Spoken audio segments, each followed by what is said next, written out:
Let's go check out some colognes at Ross. Not the worst collection I've seen. Honestly, Toy Boy is a pretty unique scent if you want to check that out, but it's going for 40 bucks for 30 ml, a little bit overpriced.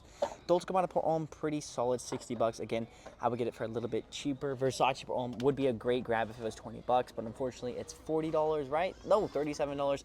Not the worst price ever, but for a 30 ml, that's pretty high. 360 red, if it's 20 bucks, you can pick it up. This one right here is gonna go for 20 bucks, so that's worth it. This side is much better. These Cuba fragrances are all pretty dang solid. For $12, this is worth the pickup because you get 4 different scents. It's like $3 each, honestly, pretty good price. Mont Blanc Legend Red, miniature, 10 bucks. That's a pretty fair price for these miniatures. They usually go for about $6 to $10. Captain America, need to give this a go.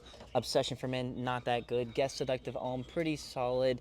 This one looks pretty cool. White tea, and then that right there, Ed Hardy, looks pretty nice. Polo Hills, Polo Club. This is not real polo, if you guys didn't know. This is not polo like Ralph Lauren. It's just a, I don't know, Polo Club. I don't even know how that works. 360 Black, never smelled it. Let me know if it's good. Michael Jordan, also never smelled it. Let me know if that one's good. I see a Zorro Pour Homme back there. That's always a good grab. How much is this going for? $37. Not the worst price because it looks like a 200 ml. Yep, 200 ml, so not the worst price ever. Over on the women's side, they have Eilish #2 for 30 bucks. Not the worst price I've seen. I think it's a little bit cheaper here than it is at Ulta, but if this was a 50 ml, that would be a pickup for the girlfriend. Oh, look, here you go. Mont Blanc Legend Eau de Toilette, $8.99. Again, not a bad price. Usually go for about $6 to $8. And of course, Frozen Pour Homme, one of the best fragrances ever released. Abercrombie and Fitch for $17.99. Not the worst price for a 50 ml. Pretty solid. And then finally, they have some classic Nautica Blue. Not the worst. Spider-Man, Marvel, Adidas Champions League. Never smelled this one. Let me know if it's good.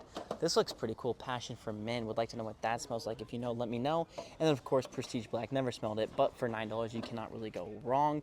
Ooh, Mont Blanc Individual. Wow, that's a good one. How much? $21? Fair price, because you can pick it up today. Fair price. Not too bad. Nautica Blue again. Hugo Boss, or Hugo Man. Not bad.